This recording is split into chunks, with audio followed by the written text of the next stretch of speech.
contra todo tipo de bases de datos, contra todo tipo de instituciones, porque el solo hecho de ser marginado o de la imposibilidad de que tenga vigencia el número 26 del artículo 19, vale decir que en definitiva se afecte la esencia de los derechos esenciales, como es el derecho al trabajo, el derecho a acceso a la salud, puede ser extremadamente complejo y nos va a obligar a una legislación reactiva, que son las peores legislaciones.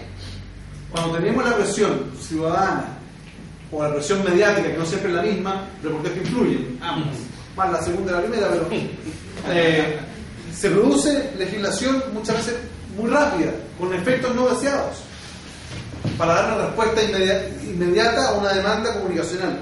Me preocupa eso porque esto es un tema de extrema relevancia. Y finalmente decir, cuando aquí se decía el modelo inglés, aquí no hay dogma. Yo creo que no hay ningún dogma de que esto tiene que ser así o tiene que ser así. Mi experiencia cuando se decía, bueno, ¿y por qué el modelo inglés, a contrario de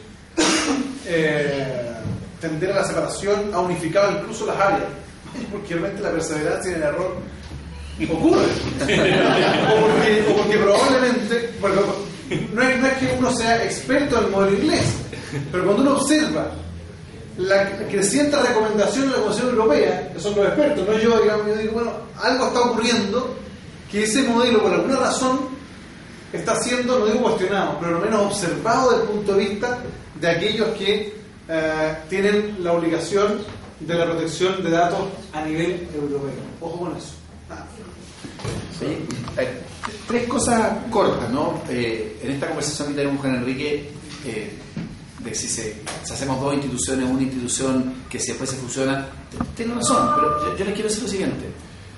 En la legislación, yo soy convencido que hay que aplicar el principio de Hipócrates, de los médicos. Lo primero es no dañar. O sea, cuando se modifica una ley, lo primero creo porque pues, la cosa legislativa tiene un vértigo gigantesco de la utopía materializada. Entonces hay que ponerse como al revés y decir, mire, lo primero que tiene que tener una ley es que no perjudique la situación existente. Entonces eso es modesto, no saca ningún titular, nadie a uno lo habla de por esta cuestión, pero créanme, ese es un principio que en legislación hay que tenerla. O sea, yo no voy a votar nada a favor que yo sienta que va a perjudicar un ápice lo que se ha logrado en el Consejo de Transparencia. Porque si ustedes quieren es cauteloso, pero funciona. Primer principio, no dañemos lo que tenemos, porque como decía aquí, cuesta mucho conseguir. Segundo, yo sé que hay una tensión si separamos los organismos, tiene que haber una forma de vinculación para que no sean dos, una especie de dios Hanon, así con dos cabezas, que resuelven uno en cada. Bueno, pero hay mecanismos para eso. Habrán consultas, esto que los americanos llaman el deference power, que es como, por ejemplo, dos instituciones públicas en el ámbito de competencia de cada cual le reconocen, aunque no esté escrito en ninguna parte. Pato Zapata hizo un título de su tesis doctoral. Hay una suerte que tú puedes establecer una cierta de principio de deferencia, que algo así como yo en la duda te concedo a ti la competencia, te concedo primacía en lo que es propio de tu competencia.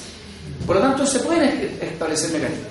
Pero yo lo que quería decir, miren, y aquí les quiero transmitir lo siguiente, porque uno al final junta con los años y con los errores, uno junta cierta experiencia y yo creo poder más o menos insinuar cómo se resuelve estos temas de legislación con lo que dice Felipe. O sea, tenemos un problema que de pronto hay una efervescencia muy grande, hay una necesidad, hay una tremenda complejidad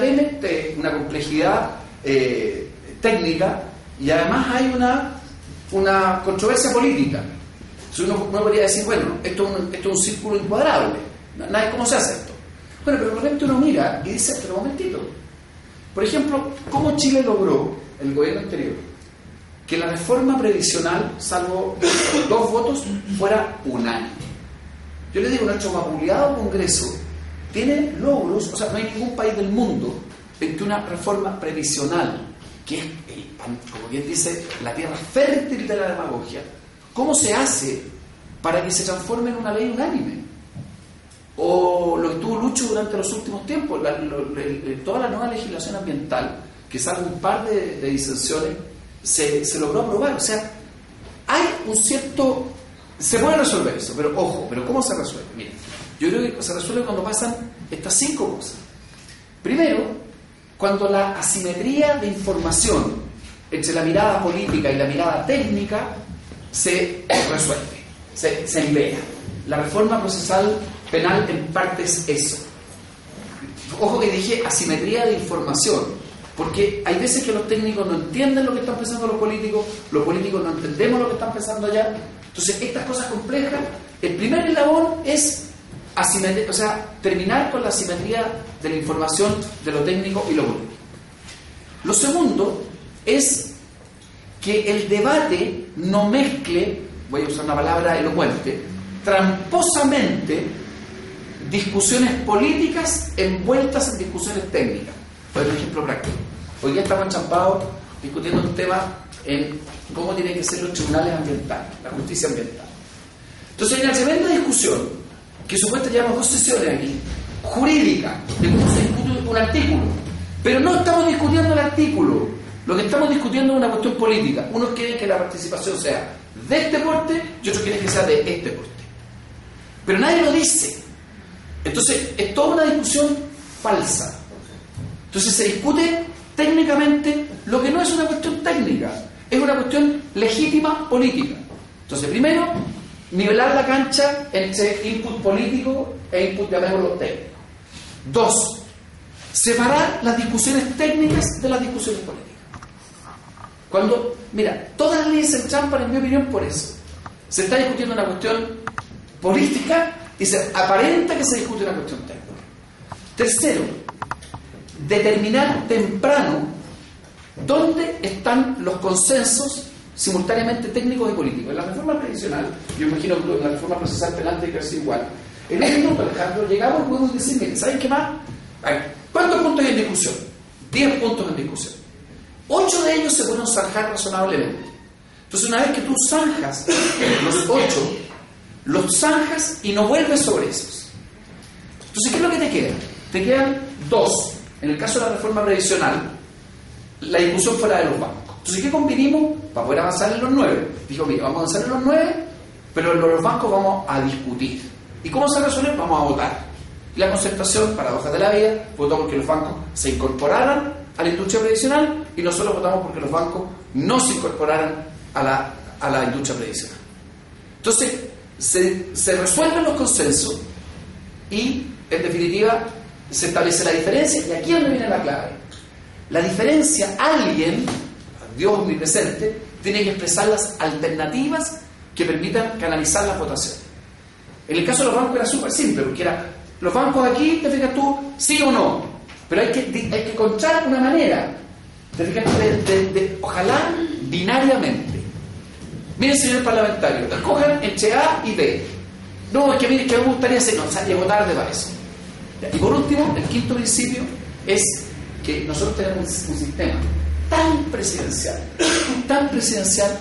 que la única posibilidad de que una ley compleja como esta salga es que el Ejecutivo la haga propia y la incorpore como parte de su programa. Y yo creo, Felipe, que esta ley que está ahora no tiene dueño. Es una ley que está ahí, que la puso el gobierno anterior, el gobierno nuevo me aparece, tiene otro problema. Entonces, las cosas que no tienen dueño no avanzan. Entonces, esa ley no tiene nadie que quiera impulsarla. Por eso yo creo que se va a cambiar mucho. Pero la verdad que estos 5 pasitos, que no tienen ninguna genialidad, pero de repente hasta se podrían establecer. Pero esto es lo que hace en la práctica que la cocina legislativa funcione. Cuando uno se pregunta ¿por qué una ley como la reforma previsional salió? Después se te dio la respuesta.